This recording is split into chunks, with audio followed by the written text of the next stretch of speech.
Speaker, as we speak, thousands of men and women are being bussed out of Calais. One more leg in a desperate odyssey, which has taken some of them halfway around the world. It is worth noting that the situation in Calais represents everything that is wrong about Europe's response to the refugee crisis.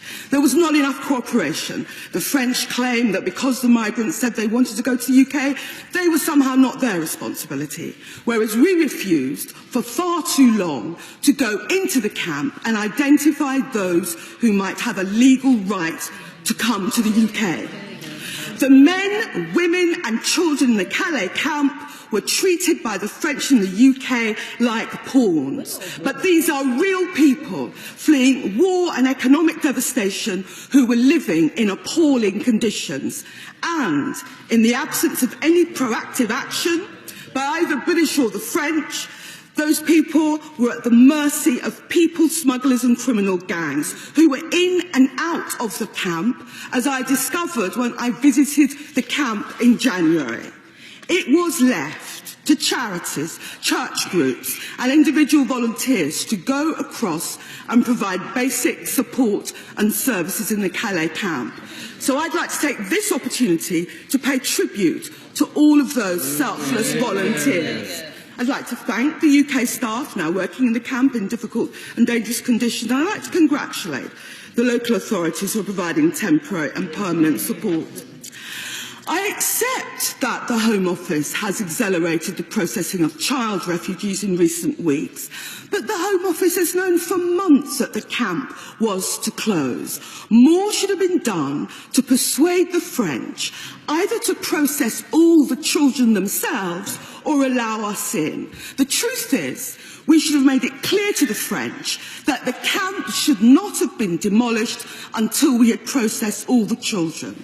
The media is in uproar about the supposed failings in the processing, and commentators are in a lather as to whether some of these children are 17 and a half, 18 and a half, or God forbid 19 and a half, as if being a year over the legal definition of childhood makes you miraculously immune to illness caused by freezing temperatures and raw sewage in front of your tent, fear caused by violence, and the deadly attentions of sex traffickers. If the commentators who are now suggesting that these young people should be treated like cattle and have their teeth tested had made as much noise about the government's slowness in processing these child refugees in the first place, we would not be in the situation we are in. We know that the last time there was an eviction, more than 100 children went missing before that eviction, because that eviction began before their safety was guaranteed. If children go missing this time, the fear must be they will disappear into the hands of people smugglers and sex traffickers. So can the Home Secretary give the estimated timings for the processing of what I understand is the remaining 1,000 children left in the camp? Will she note that on this side we regret that any new children arriving in the Calais camp will not be able to access family reunion and DUBS transfers? I'm glad to hear that there is work being done in Greece and Italy, because obviously Calais is not the only refugee camp. I have visited the camps in Lesbos in Greece. I've seen the traumatised men, women and children there.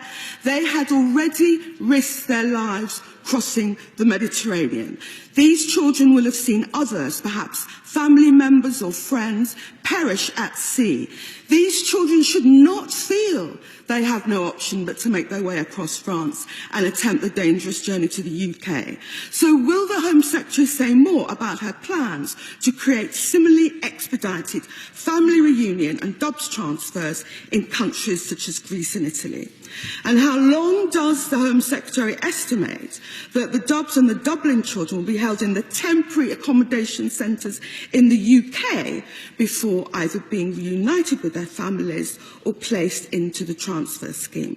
And will there be funding and support for the local authorities who are stepping up to play their part in helping these traumatised child refugees. This House knows that from 1999 to 2002, there was a migrant camp near Calais at Sangatte.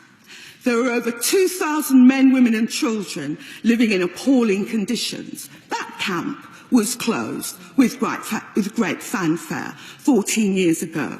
But this new encampment that the French were attempting to close had 4 times as many people, and the conditions were even worse. The French may be closing this camp now, but there is an urgent need for more cooperation Europe-wide on migration issues.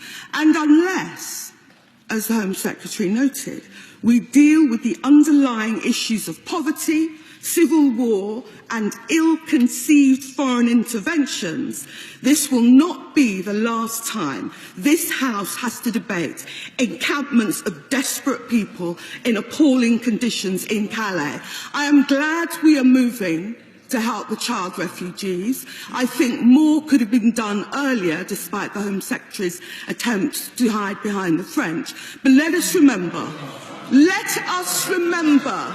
that all those people in that camp, which I have visited, are human beings. We will do what we can do for the children, but we need a more considered and Europe-wide strategy to deal with the tragedy of refugees moving across Europe.